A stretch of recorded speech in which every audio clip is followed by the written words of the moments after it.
Yay, Adam Sandler. Released on November 27th, 2002, 8 Crazy Nights was the animated debut of comedy skid mark Adam Sandler. The one and only holiday film based on Hanukkah rather than Christmas, and it even got a Razzie nomination for Worst Actor. It's got pooping reindeer, and it was the beginning of Adam Sandler's decline. This is 8 Crazy Nights. Well, alright. Look at all that beautiful white stuff come down. Took him 38 seconds to make an obvious inappropriate joke. Good start, good start. So Rob Schneider narrates about how Christmas and Hanukkah are all about receiving presents. Great start, great start. Before we cut to Schneider again, now playing a racist Chinese waiter serving a guy called Davey, voiced by Sandler. Well, maybe he'll be funny.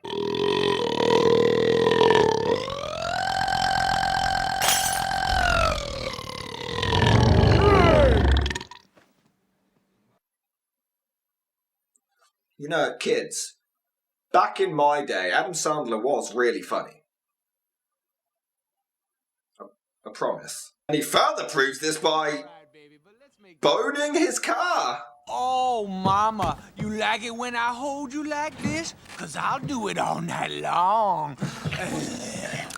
So sweet.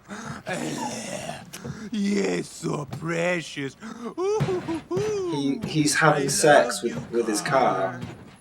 What even is this? I mean, at what point? What possessed Sandler's mind to think, yeah, this is funny? Let's just get off of this. Anyway, it turns out that he robbed racist Schneider, so the cops chase him, but despite not being able to put his key in his car a second ago, now he's able to skid around on a garbage can lid perfectly fine with a little song to boot. I'm the kind of guy who can't stand a holiday, so I drink them all away, that's me.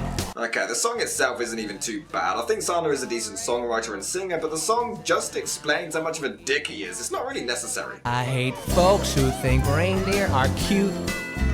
To me, they're just something to shoot. Okay, that was funny.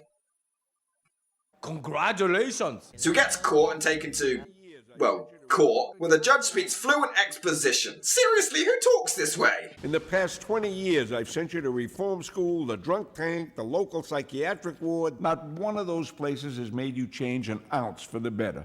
Because you used to be a good kid, playing ball for the Jewish Community Center with the best jump shot this town's ever seen. Before we introduce to the true horror of the movie. Your Honor, if it pleases the court, I'd like to interject for a moment. Yeah, that's the voice they're going with. It's me, Whitey Duval, and a happy first night of Hanukkah to you. I'm not Jewish. Neither am I, but that don't stop me from enjoying a holiday. I just want to know how they came up with this. Did Adam just... He went in the studio and he was like, right, we need a voice for this character. Oh no, Adam, try the most ridiculous, annoying voice you can come up with. I don't know. Hey, Eleanor, that's a technical foul. Oh, Adam, that's brilliant. Oh yeah, come on, Davey. Happy Hanukkah to you. Yeah, we'll use that. That's brilliant. It'll be so good we'll reuse the voice of Little Nicky. It'll be hilarious every goddamn time. Whitey, we went over this 2 months ago. It's your last year of reffing the Youth League basketball. You're turning 70 years old, and our insurance company says they won't cover you anymore. Oh, shut up! So basically, after vandalizing property and breaking the law for the past 20 years, instead of just, you know, arresting him and putting him in prison, Helium voice here, called Whitey, to no one's surprise also voiced by Sandler, offers to have him as a trainee referee for his basketball team. Why didn't he recommend this sooner? Well, he just waited 20 years, then he was like, by the way, Judge, I've got an idea. Oh well, maybe despite his voice, the character can get a few laughs.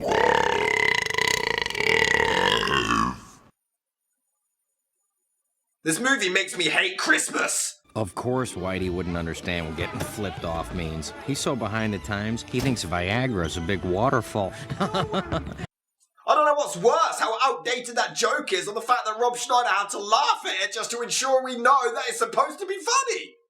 It wasn't.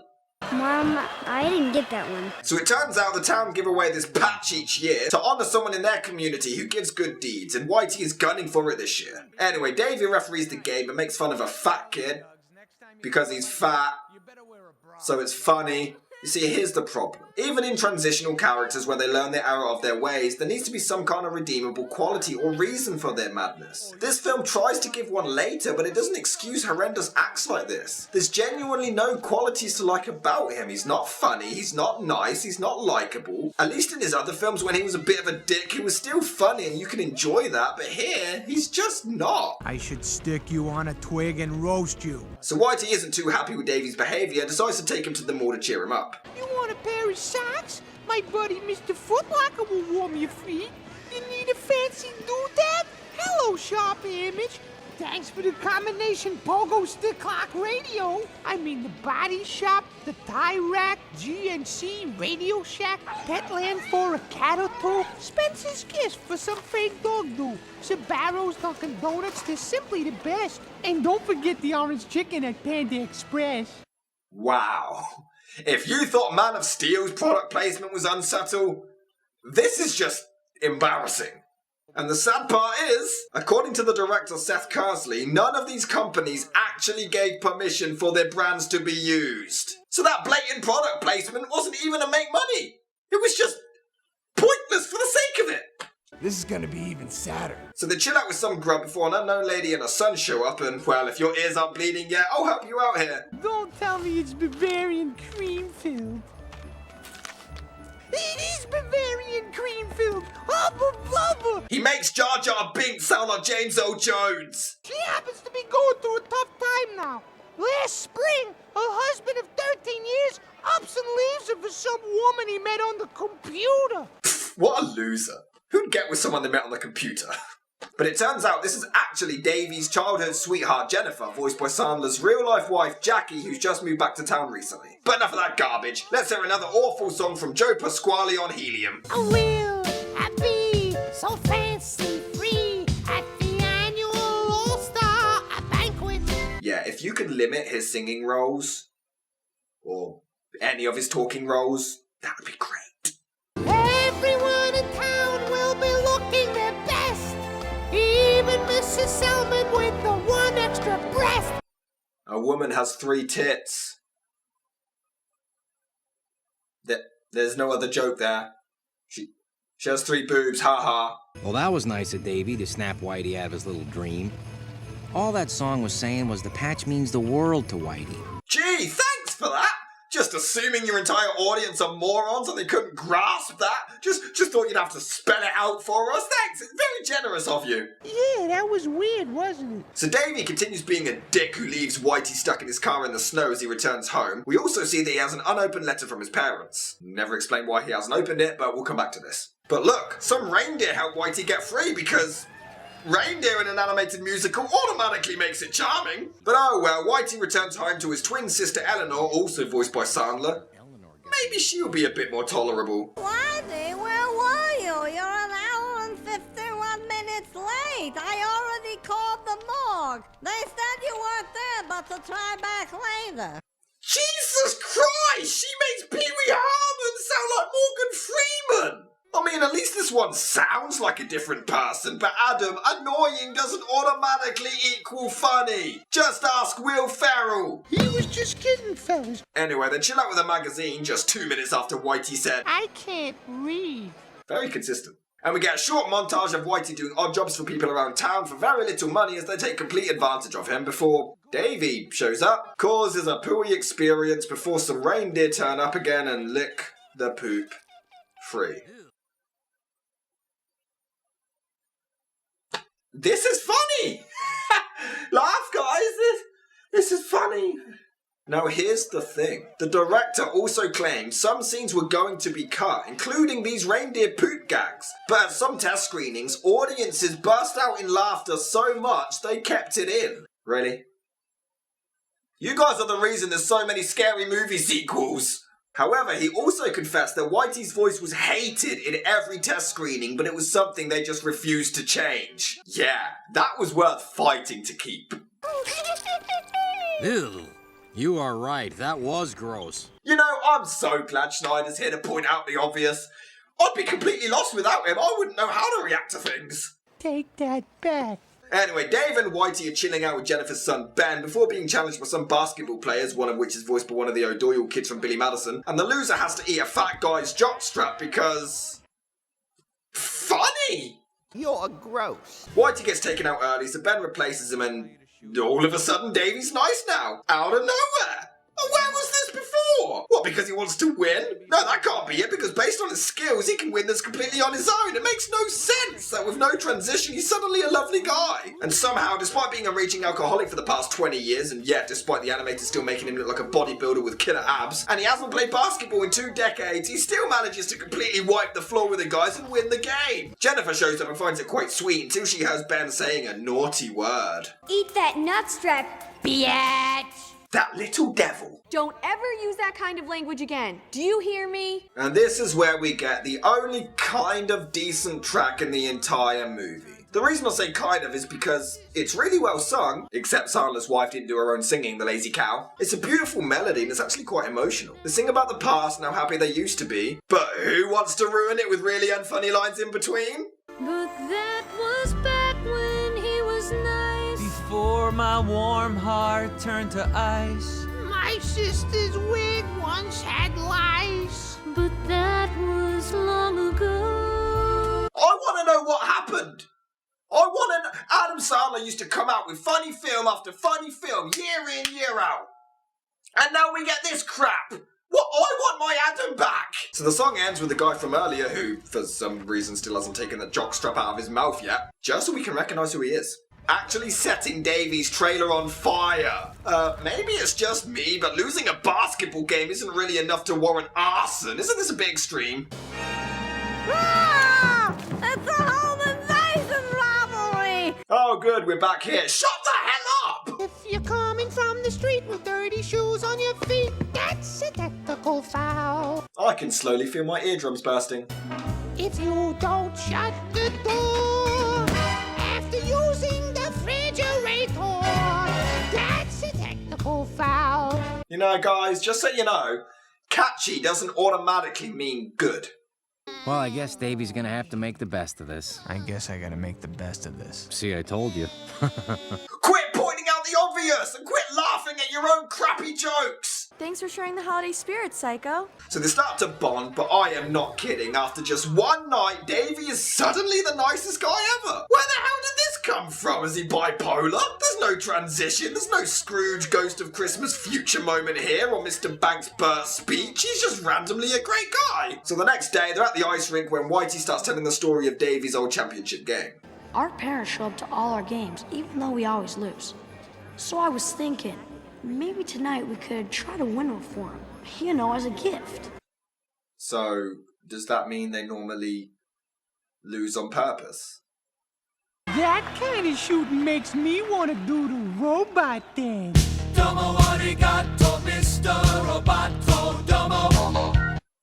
Wow, even back in the 80s it wasn't funny. Also, Whitey said this was 1981 and the robot dance wasn't invented until 1983, but you know, whatever. Shut up! So because Sandler hates your gift of hearing, it's Whitey who reveals the truth about Davey's parents. They were on their way to his big game when they swerved off a road and tragically died in a car crash. And they somehow took the time to write a letter? What? What, did the dad just like swerve off the road and then the mum was like, quick, where's the pen and pad that we always keep conveniently here? Ah, here we go. Proper way around, silly me. Right, so, dear Davey, just letting you know, we are swerving horrifically right now in the middle of a icy road, right? Why doesn't he open it? And does this mean it's okay for him to be a complete dick? Hear that, kids? If you've had loss in your life, it's okay to be a complete cock. Now, to be fair, it is quite emotional watching a young child go through this ordeal. It is quite sad despite the nonsensical element, but guess what ruins it?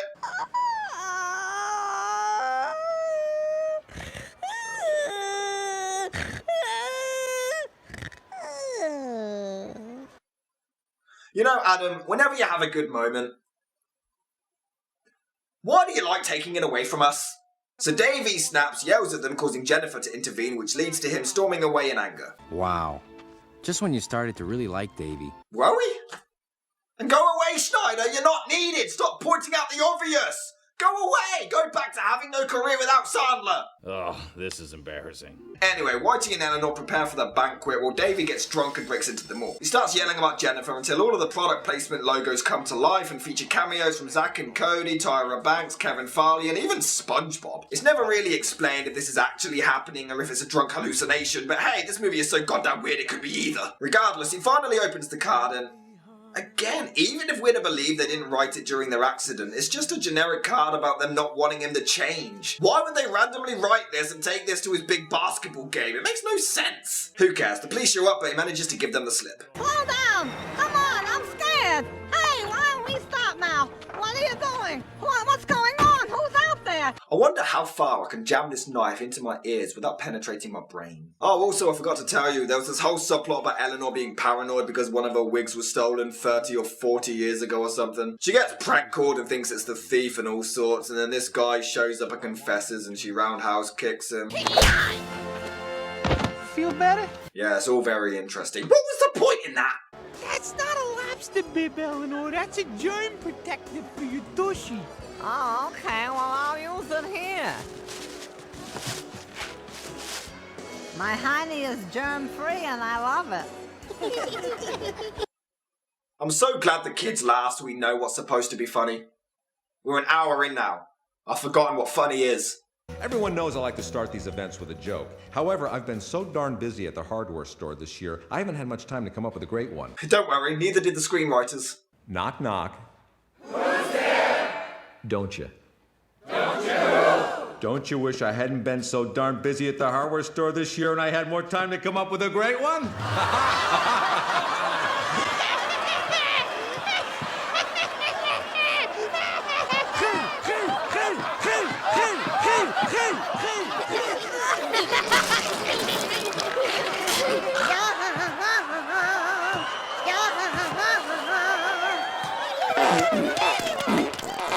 Nope, it's no good. I'm gonna have to take some of these. But oh look, Davy is inches from a clean getaway. Look at Davy.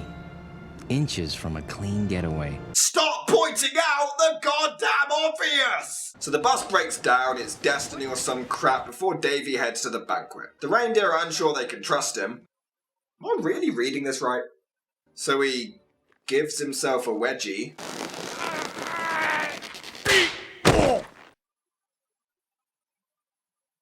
That's not funny. But I will admit, the cops show up looking for him as the animals make the save, and this is actually hilarious. See something? Just some deer doing a pyramid. Okay, well, let's keep looking. So the mayor's about to reveal the winner of the patch, but why the hell are Jennifer and Ben crossing their fingers? I mean, did they run for it? Are they hoping for Whitey? I mean, they know Whitey, but they've only had one scene where they really established their relationship. There's no other indication here. What the hell are they hoping for? John Lovitz ends up winning and they're devastated, but why? Thanks for the recognition. Thanks for the scoreboard. Thank you,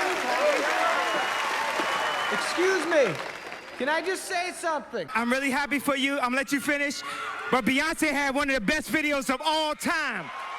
Outdated, but had to be done. He's right. So Davey turns himself in, but demands to talk, which is when we get this huge intervention sequence. He makes everybody realise how much they've mistreated Whitey over the years, and they all learn the error of their ways before everyone starts doing a Jewish dance, despite seconds earlier claiming hardly any of them were actually Jewish. Meanwhile, Whitey and Eleanor, depressed, go to the mall that is somehow not locked. I mean, it's not even like they go through the way that Davey broke in. Speaking of which, does this mean it's okay for Whitey to break in but not Davey? Anyway, everyone shows up, somehow knowing exactly where they'd be, and decide to award Whitey the patch after all.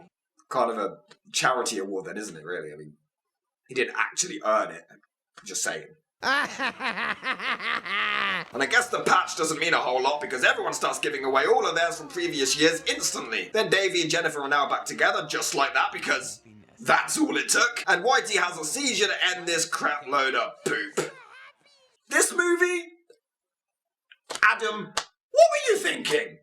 This is literally the film where Adam Sandler just lost his mind.